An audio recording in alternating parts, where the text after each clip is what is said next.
2017년 5월 문재인 당선인이 제19대 보궐대통령에 취임한 이래 대한민국의 기존 질서를 계속 무너뜨려 왔습니다. 그는 적폐청산이라는 이름으로, 또 개혁이라는 이름으로, 그리고 혁명이라는 이름으로 대한민국의 기존 질서를 무너뜨렸습니다. 적폐청산은 물론 깨끗이 청소한다는 뜻이고, 그런데 청소를 한다는 그 명목으로 그는 건물을 부숴버렸습니다. 또 개혁이라고 하는 것은 문재인 계파 방식으로 이루어지는 것이었기 때문에 이것 역시 대한민국의 법률을 따르지 않았습니다. 가장 문제가 되는 것은 혁명입니다. 혁명은 촛불 세력이 원하니까 그렇게 한다. 그렇게 주장을 했습니다. 심지어 혁명은 대한민국 헌법을 파괴하고 대한민국의 법률을 지키지 않았습니다. 현재 마음에 들지 않는 헌법을 개정하겠다고 하고 있지요. 그들이 지금 추진하고 있는 개헌에서 가장 핵심이 되는 것은 지방분권이라고 합니다. 이 지방분권이라고 하는 것이 그들에게 얼마나 크고 중요한 것이었는지 그것을 추진하고 있는 그 일군의 사람들은 지방분권에 헌법이 걸림돌이 된다. 그렇게 이야기를 합니다.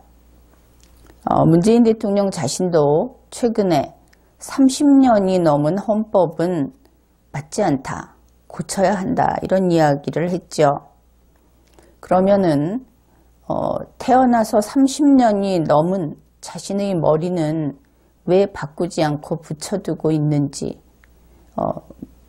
그런 질문을 해야 할 것입니다.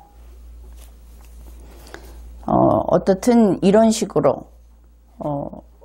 아직 1년도 채 되지 않았는데 대한민국의 기존 질서를 무너뜨리고 헌법과 법률을 깨뜨리고 그렇게 하다 보니 이것이 사람이라고 한다면, 대한민국을 사람이라고 한다면 척추를 잘라내고 중요 장기를 절단하면 어떻게 되겠습니까?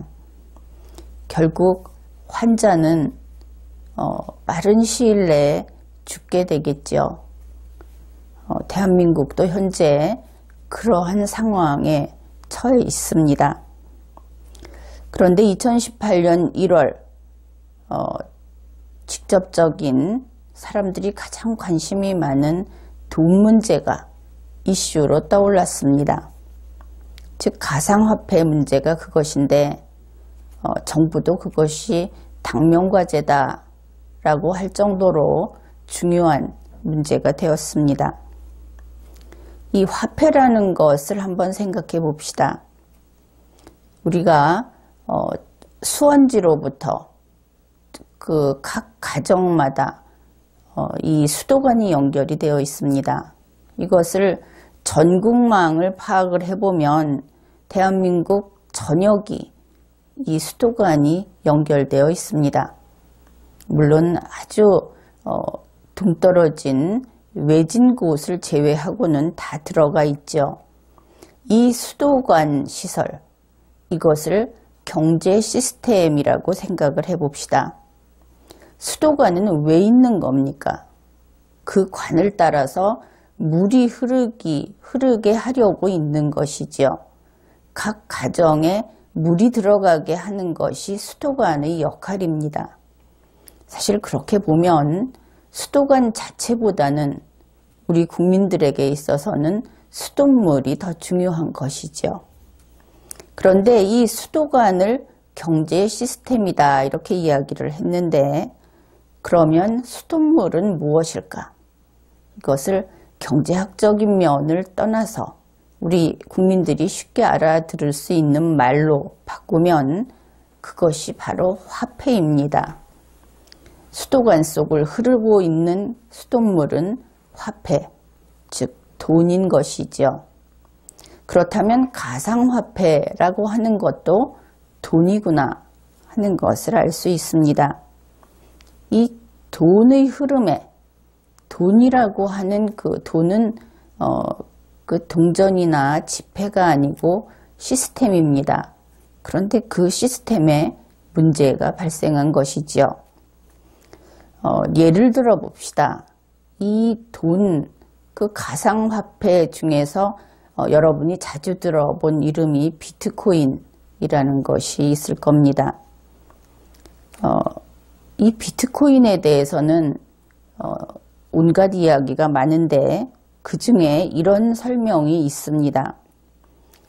테러리스트들에게 있어서 이것이야말로 완벽한 돈이다. 그런 말을 듣는 것이다. 자금 세탁 수단으로서 아주 우수하기 때문에 이것이 바로 테러리스트들의 꿈을 실현해 주는 그런 화폐다. 그런 설명을 쉽게 찾아볼 수 있습니다. 그런가 하면 미국 재무부는 이제 비트코인은 그 예를 든 것이고 가상화폐를 이렇게 그 특징을 설명을 하고 있습니다. 가상화폐는 첫째, 정부에 의해서 통제되지 않는, 정부의 통제를 받지 않는 디지털 화폐를 가리킨다. 둘째, 가상화폐는 그 개발자가 발행하고 관리한다. 정부가 하지 않는 것이죠. 셋째, 그것은 특정한 가상 커뮤니티에서만 통용되는 결제수단이다. 우리가 알고 있는 이 현실 국가에서 통용되는 결제수단이 아닌 것입니다. 그러면 이 미국 재무부의 설명을 기초로 그 내용을 좀 더 살펴보기로 하죠. 첫째, 가상화폐는 정부에 의해서 통제받지 않는 화폐이다. 그렇다면 우리나라의 경우에 대한민국의 법률로 그것을 규율할 수 없는 것이다 하는 것을 알 수 있습니다. 그런데 우리 대한민국의 그 화폐, 대한민국에서 유효하게 합법적으로 통용되는 화폐는 이렇죠. 대한민국 전체를 연결한 그 수도관으로 비유할 수 있는 경제 시스템 속에서 이 경제 시스템이라고 하는 것은 대한민국 헌법 제9장에서 규율을 합니다. 이 경제가 헌법 밖에 있는 것이냐 이런 이야기를 할 때가 있는데 그것은 전혀 말이 되지 않는 것이고 대한민국이라는 국가 자체가 헌법에 의해서 태어난 것이기 때문에 이 경제 시스템도 당연히 헌법이 그어놓은 영역 속에서만 존재할 수 있습니다. 그리고 이 수도관이라고 하는 대한민국의 경제 시스템 속을 흐르는 것은 대한민국 정부의 돈입니다. 그래서 이 수도관과 그 속을 흐르는 수돗물, 이것은 당연히 대한민국의 법률로 규율을 하는 것이죠. 그러면 가상화폐와 우리가 지금 유효하게 사용하고 있는 그 화폐는 법률로 규율을 하는가 하지 않는가로 분명하게 구별이 된다 하는 것을 알 수 있죠. 그런데 대한민국에서 가상화폐의 거래시장이 형성되었다.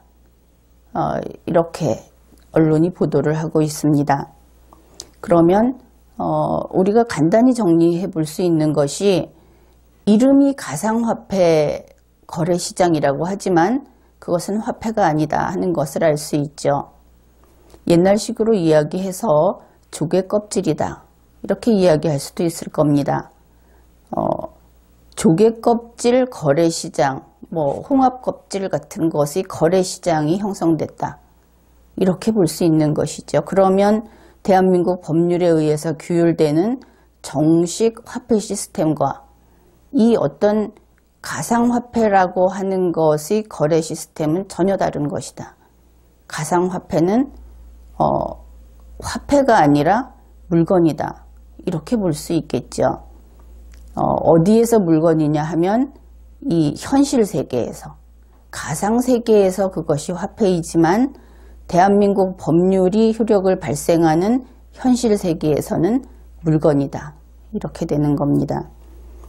그런데 여기에 가격이 형성되는 것은 우리가 그 우표를 수집하는 그 경우를 예로 들어보면 쉽게 이해할 수 있습니다. 우표는 우표 한 장에, 낱장으로 한 장에 가령 300원이라고 합시다. 그러면 우표를 수집을 해도 역시 그 우표에는 300원의 가치가 있죠. 그런데 만일 그 수집한 우표가 희귀 우표다.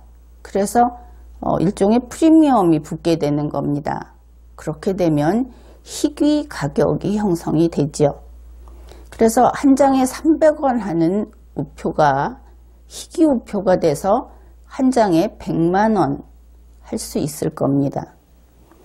그러면 그때부터는 그 우표는 100만 원의 가치가 있는 희귀 우표가 됩니다.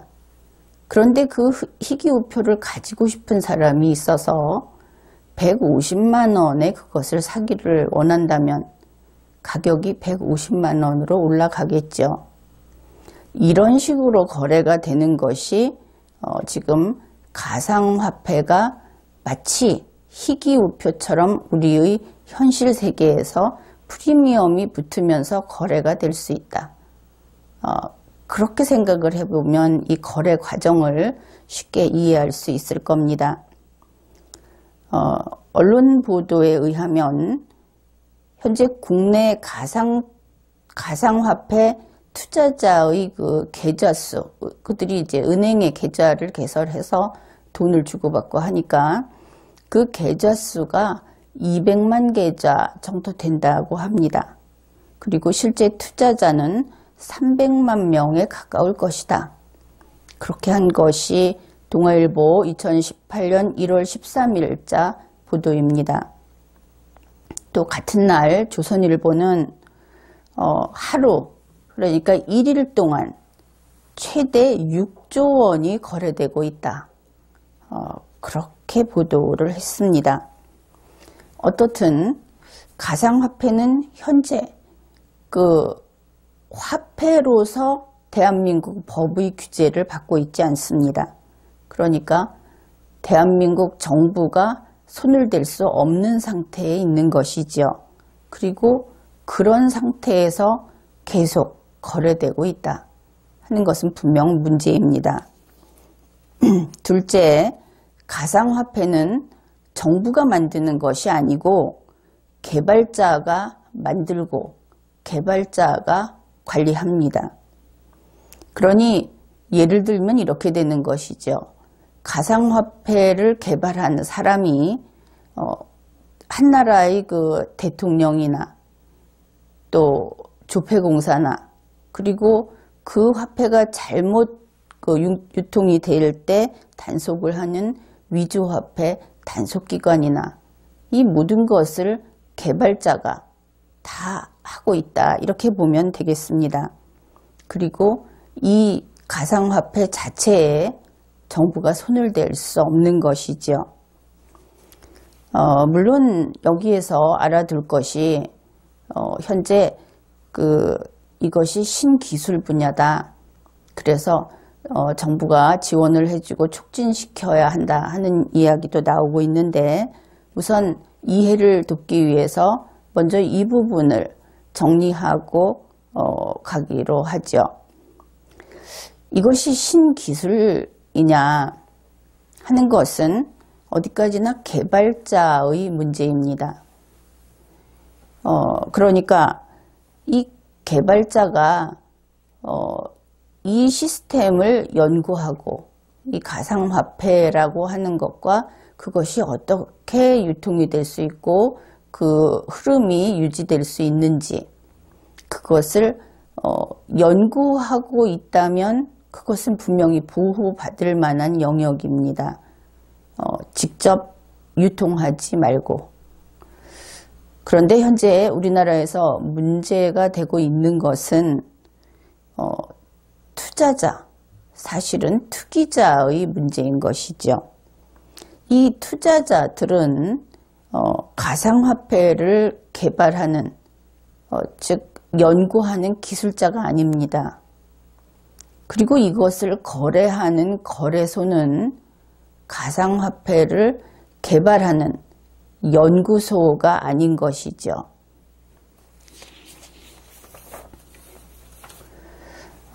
이것이 문제가 생기다 보니까 우리 정부는 신규 가상 계좌의 개설을 중단하도록 지시를 했습니다. 그러니까 은행에서 가상 계좌 개설을 중단한 것인데 그것이 2017년 12월 28일 지금도 그것이 계속되고 있고 그래서 여기에 대해서 그 투자자들이 반발을 하고 청와대에 청원을 하고 그렇게 되고 나서 금융위원회에서 2018년 1월 말까지 이 가상화폐의 실명 확인 거래 시스템을 도입을 한 다음에 그 다음에 중요한 것은 자율적으로라는 부분입니다. 각 은행이 자율적으로 신규 가상계좌를 발급하는 일을 다시 시작할 것이다. 그것이 역시 동아일보 2018년 1월 13일자로 보도가 되었습니다. 그런데 정부에서 이야기하는 것이나 혹은 국회의원들, 언론에서 이야기하는 것과 같이 현재 우리가 마주하고 있는 문제는 가상화폐 시장이 과열되었는가 그렇지 않은가 하는 정도의 문제가 아닙니다.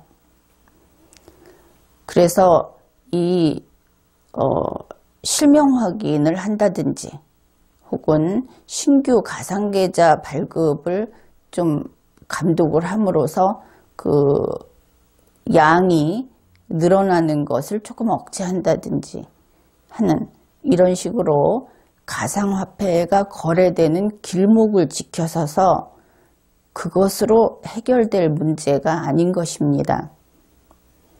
그래서 이것은 금융위원회가 나서서 각 은행이 처리하도록 지금 이렇게 조치를 해 놓은 것인데 그렇게 해결할 문제가 아니고 정부가 직접 거시적인 관점에서 처리해야 할 사안이다 하는 것을 명확히 알고 있어야 하겠습니다.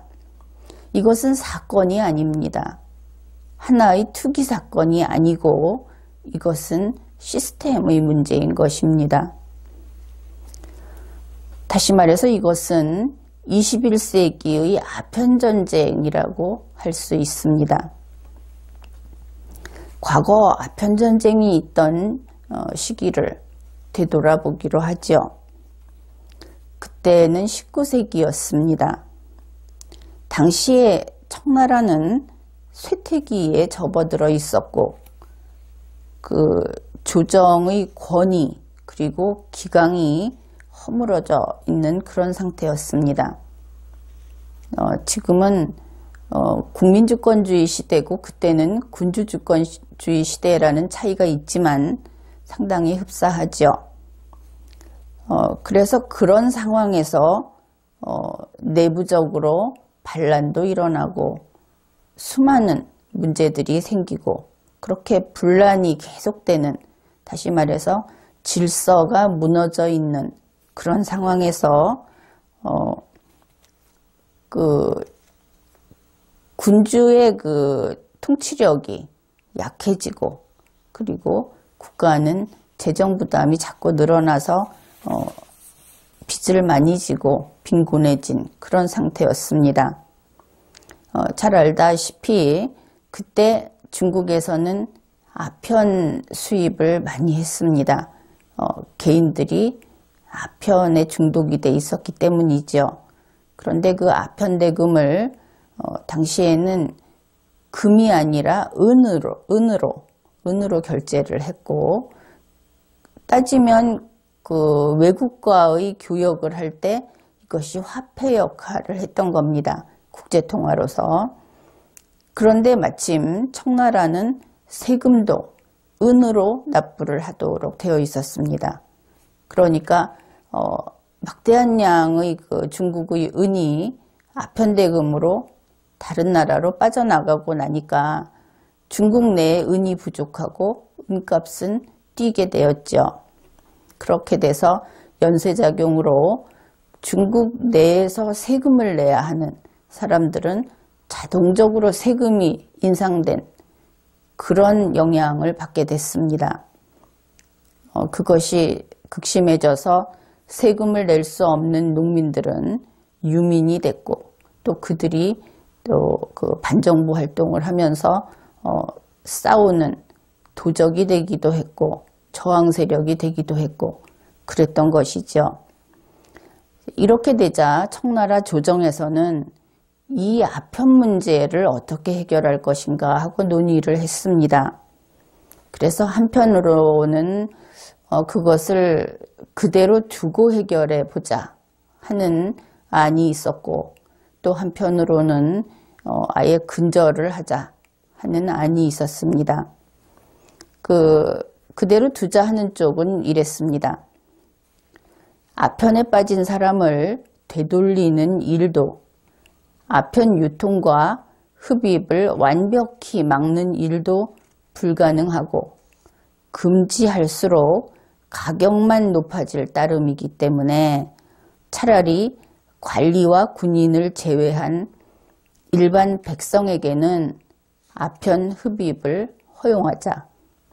그리고 아편 결제에 은을 쓰지 말도록 하고 국내에서 아편을 재배해서 수입품을 대체하도록 하자.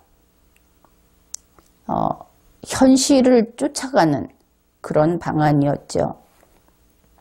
또 다른 주장은 아편을 방치할 경우에 백성이 전멸하고 나라가 멸망할 것이다. 아편 흡입자에게 1년의 기한을 주어 아편을 끊도록 하고 그래도 끊지 못하면 사형에 처한다. 아편의 수입과 유통을 엄중히 단속하자고 하는 주장이었습니다. 이 내용은 아편전쟁과 난징조약이라는 그 문서에서 인용한 것입니다. 우리 한국도 지금 이 가상화폐라는 것을 두고 찬반이 나뉘어 있습니다. 그러면 여기에서 우리도 한번 이 문제를 다시 깊이 생각을 해보기로 하죠. 과거 그 아편전쟁이라고 할 때 그 아편은 물론 그 자체가 악은 아니었습니다. 지금 아편이 악이라고 알고 있는 사람들도 있을 텐데 그것은 지금도 버릴 수 없는 중요한 약품이 있죠. 그런데 문제는 인간이 중독된다 하는 것입니다. 그것이 약품으로 쓰이는 하는 아주 중요한 물질인데 사람들은 그것을 그렇게 가치 있게 쓰지를 않고 중독이 되는 방향으로 썼던 것입니다. 그래서 약으로 사용하지 않고 마약으로 사용을 했던 것이지요. 지금 문제의 가상화폐도 그렇습니다. 이제 21세기가 되고 4차 산업혁명이 진행이 되고 있죠. 그래서 이 가상세계라고 하는 것도 이제 인간이 개발을 하고 활용을 하게 된 그런 시대입니다. 이 가상화폐를 연구라는 관점에서 보게 되면 그것은 아주 훌륭한 것이지요. 그런데 현재 일어나고 있는 일들은 차원이 다른 문제입니다. 가상화폐를 연구하고 개발하고 또 사실은 새로운 재화, 새로운 경제 영역을 만들어내는 좋은 일을 바로 들고 와서 현실에서 돈벌이로 써버린 그런 사건인 것이죠. 예를 들어서 신약을 개발하는 그 연구자가 있다고 합시다. 그가 신약을 개발을 해서 환자에게 마음대로 주사를 하고 자기가 개발한 것을 직접 판매를 한다면 그것은 허용되지 않는다는 것을 우리 모두 알고 있죠. 마찬가지로 가상화폐도 그 개발자가 가상화폐를 현실에서 통용되도록 할 수는 없는 겁니다. 특히 이것은 약처럼 먹어버리는 거하고도 또 달라서 국가 시스템 자체를 개입을 해서 개인이 마음대로 휘저어 놓는 것이기 때문에 이루어질 수 없는 꿈이지요. 원래 순서는 이렇게 돼야 할 겁니다. 연구 결과물이 나왔다. 그러면 그것을 정부에 보고를 하고 그리고 정부가 검토를 하고 이러한 신산업을 어떻게 키우고 또 어떻게 관리해 나갈 것인지를 정하게 될 겁니다. 그리고 나서 논의를 충분히 한 다음에 법률을 제정하고 그래서 그 법률에 따라서 그 제도와 기구를 설치하고 그 다음에 법률에 따라서 실행을 하게 되는 것이죠. 이렇게 해야만 이미 유지되고 있는 기존 질서와 순조롭게 맞물려 들어가게 되는 것입니다. 설령 우리 정부가 이 가상화폐라는 것을 시스템 속에 받아들이기로 결정을 했다 하더라도 이렇게 충분히 그 절차를 다 밟아서 순조롭게 들어가야 한다 하는 것이죠. 그런데 현재 문제가 되고 있는 가상화폐는 말하기 쉽게 그저 이야기를 하자면 개발자가 만들어서 파는 겁니다. 개발자가 관리도 하는 겁니다. 그런데 그냥 두고 보자니 바로 이와 같은 행위들을 통해서 우리 국민이 돈을 잃는 사람, 손해를 보는 사람도 있고 또 돈을 버는 사람도 있는 것이죠. 그런 결과가 발생합니다. 또 마지막에는 어떻게 될지 모르죠. 그것이 정말 모든 사람들이 그 헛된 데 돈을 써버리는 그래서 결과물이 남지 않는 일이 발생할 수도 있는 겁니다.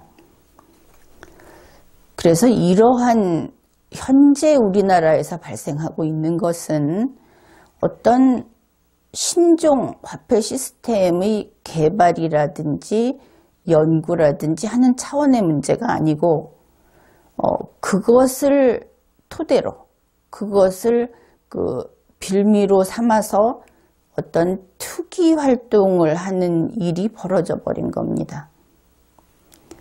예를 들면 이런 것이죠. 개발자와 이 투기자의 관계는 투기라고 하는 이유는 정상적으로 설정될 수 있는 가격보다 더 높게 경쟁적으로 또 추가 이익을 목표로 그 가격이 올라갈 때 그러한 것을 투기라고 이야기를 합니다. 그래서 개발자와 투기자가 있다고 할 때 이 개발자는 도박장, 그러니까 카지노를 개설한 사람과 비슷한 지위에 놓여 있습니다. 그리고 투기자는 그 개설된 곳에서 도박을 하는, 그래서 이익을 얻고자 하는 그런 도박꾼에 비유할 수 있죠. 그런데 여기에 중대한 차이점이 있습니다. 우리나라에서 도박장을 개설할 때는 법률에 의해서 원칙적 금지, 예외적 허용이라고 하는 그러한 법률에 의해서 엄격하게 규제됩니다. 그런데 현재 이 개발자에 대해서는 그러한 법적인 규제가 마련이 되어 있지 않은 것이죠. 말 그대로 화폐 시스템을, 화폐를 만들어낸다고 하는 개발은 아예 허용이 안 됩니다. 그것을 다른 의미의 연구라든지 그런 다른 것으로 되어 있기 때문에 현재 법률로 규율을 못하고 있는 것이죠. 그리고 도박꾼도 마찬가지로 법률로 규율을 할 수 있습니다. 허가된 도박장의 경우에도 일정한 규율을 할 수 있죠. 그러나 투기자에 대해서는 규율을 하지 못했습니다. 그런데 이제 와서 금융위원회가 가상계좌 실명제안이라는 것을 내놓은 것이죠. 즉 투기자에 대해서 아주 미미하나마 규제를 하겠다. 그러나 이것은 실명제로서의 규제입니다. 그 가상화폐라는 것 자체는 제도 안에 들어오지 않았기 때문에 결국 규제를 못하는 것이죠. 만약 지금과 같은 상태에서 규제를 하려고 한다면 결국 그것은 편법 규제밖에 안 될 겁니다. 바로 그것을 정면으로 찝어서 규제할 수 있도록 하려면 법 제도 안에 들여와야만 비로소 가능한 것이죠. 그런데 이 투기자가 일종의 도박꾼이다. 그렇게 이야기를 했죠. 도박은 중독성이 있습니다. 그래서 이 도박 중독이라고 하는 면에서 지금 가상화폐 열풍, 이것을 가지고 정부에까지 덤벼드는 투기자들, 그것이 바로 21세기의 아편 전쟁이다. 그렇게 표현을 한 겁니다. 의견이 분분하다 그랬는데 이 가상화폐를 그대로 유지시켜야 된다. 지금 상태로 오히려 활성화시켜야 한다 하고 지지하는 측의 주장은 그런 사람들은 이런 이유를 대고 있습니다. 이미 시작한 투자자들이 손해를 볼 수도 있다. 또 이것은 신기술 개발이다. 이렇게 주장을 하는데 신기술 개발 부분은 논점을 벗어난 이야기다 하고 몇 차례 이야기를 했죠. 지금 문제를 일으키고 있는 것은 신기술 개발이라는 보호막으로 보호받을 수 있는 분야가 아닙니다. 전혀 다른 쪽이고, 그 다음에 투기자의 손해, 이것이 바로 그래서 정부가 여기에 관심을 가지고 있는 것이죠. 투기자의 손해가 발생되었다. 현재의 우리나라 화폐 시스템을 깨고 또 정상적인 이 경제 질서가 영향을 받기 시작했다 하는 신호인 것입니다.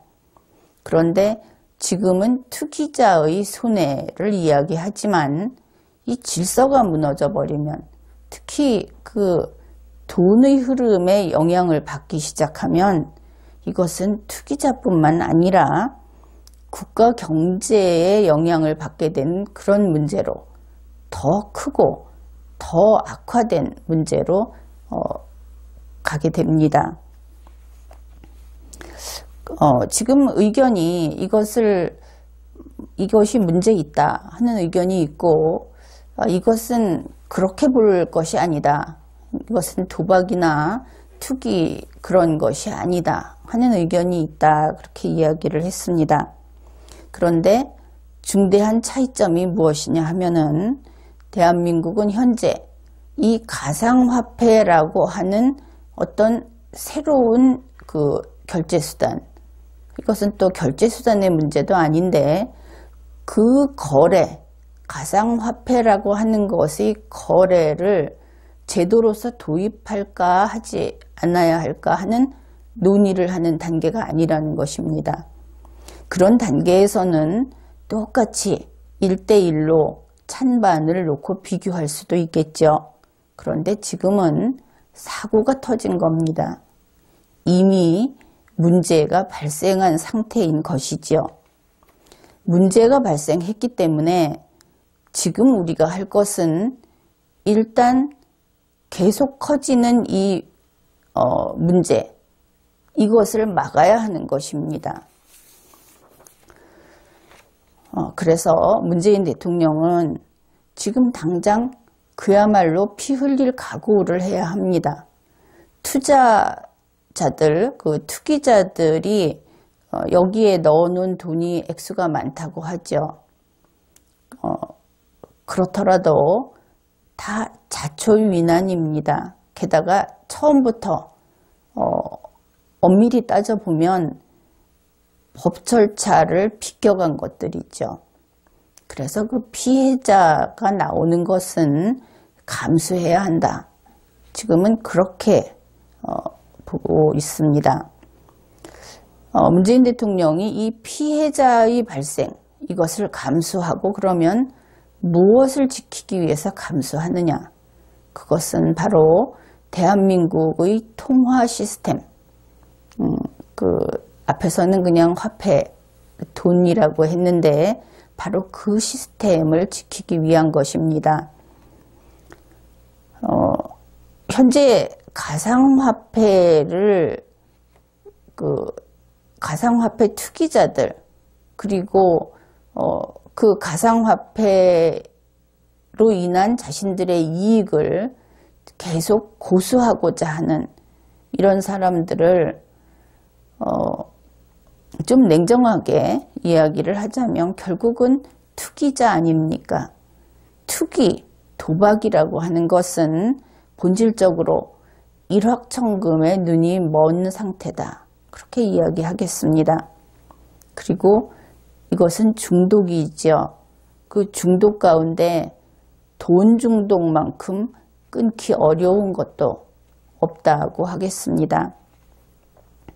그래서 이들에게 끌려다니면서 좀 더 저항이 약한 방법으로 조금은 져주고 그리고 조금만 규제하고 이런 식으로 아주 느리게 쫓아가면서 이것을 해결하려고 하면은 그런 식으로 기한을 주면은 끊지 못합니다.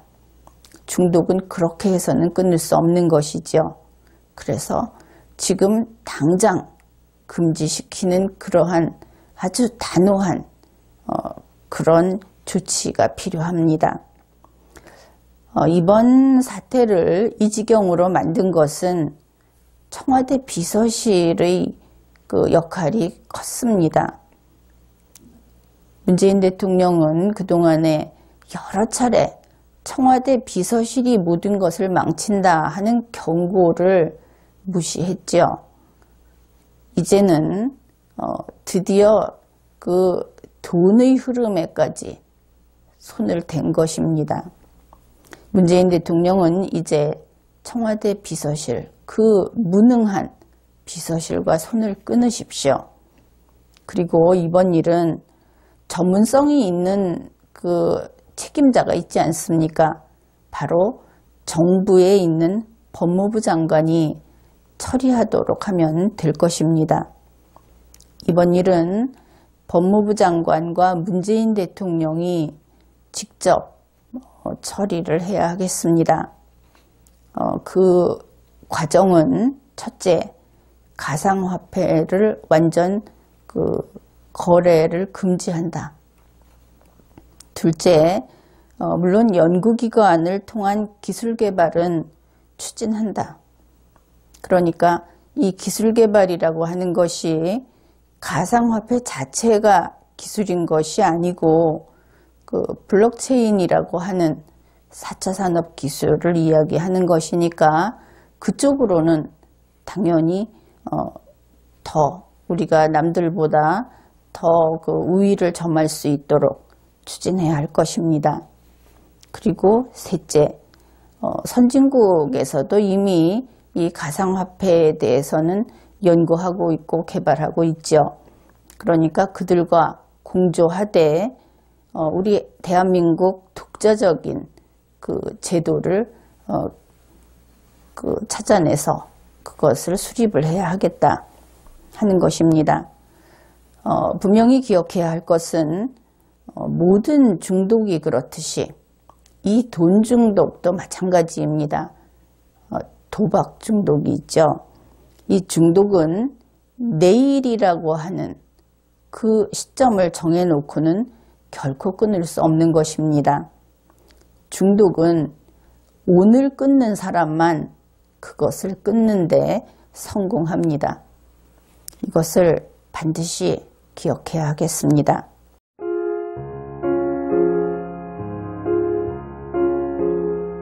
Guten Abend, gute Nacht, mit Rosen bedeckt, mit Näglein besteckt, schlupf unter die Deck. Morgen früh, wenn Gott will, wirst du wieder geweckt. Morgen früh, wenn Gott will, wirst du wieder geweckt.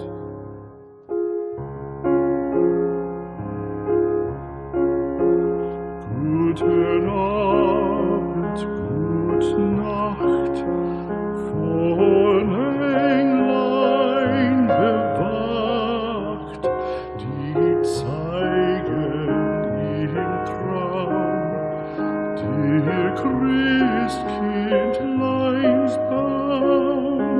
Schlaf nun selig und süß, schau im Traumsparadies. Schlaf nun selig und süß, schau im Traumsparadies.